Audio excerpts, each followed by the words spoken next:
The sad part of this about what happened since that time is that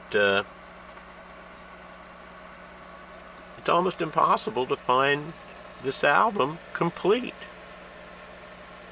It's usually missing an album.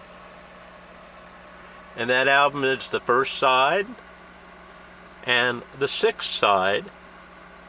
And I believe it disappears primarily because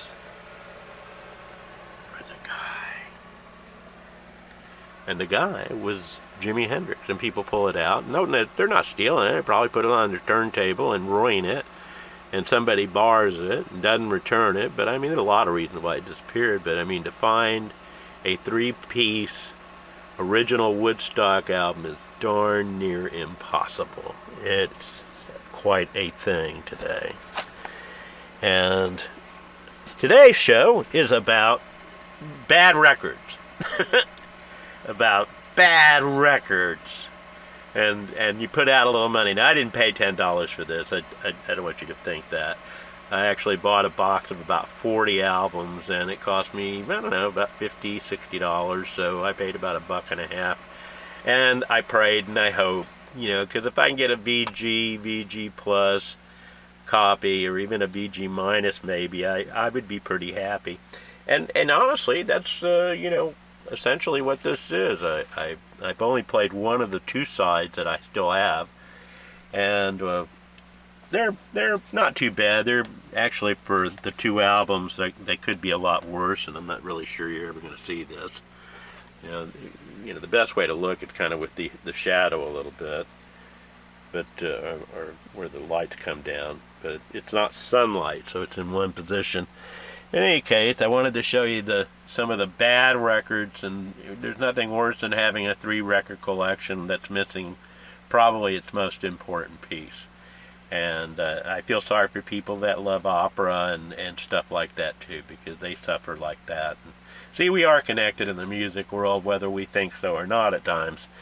So I just wanted to get you that one. We're going to move on to one of the groups that was like one of my first groups. And I love these guys. I've been apparently I've been into the Northwest, and the folks in this area. I didn't know it at the time. I always heard that Portland was very much like Austin in a lot of ways, and that was good to know. The album, on the other hand, oh my God, what a shame. And like I say, I don't know if you can really see, but it is just terribly scratched up. You can't, it's just noisy as hell. And some people say, that you can have all this surface stuff on there and it really doesn't necessarily affect the sound, but I think they're wrong. I think I cavitated this one and did a lot of scrubbing, especially in the beginning. Man, I was washing records 20 times trying to figure out which one I was going to stay with, because I got to have the right way. And I like diversity, but and I usually never think I have it down right, so I'm constantly doing it. But most of these records were a buck, so I took a chance. I knew when I walked out they had this kind of superficial damage.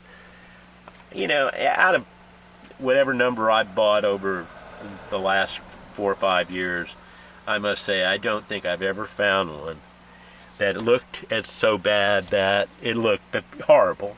And people are saying, well, you never can tell. These have scratches on them. I hope would not be so deep. The reality is, I think all I did was buy albums with the covers, and the covers are great. I love them. I love Country Joe. I think this is a great cover. It's got a lot of information, a lot of songs. The information is fun to read. Photos are fun to look at, and there's a certain amount of at home atmosphere to this, even if it's supposed to be oddball or whatever. But there's Country Joe. I almost met Country Joe a few times here about 10-15 years ago. We kept talking about it. A few other people that live in the Northwest are very famous.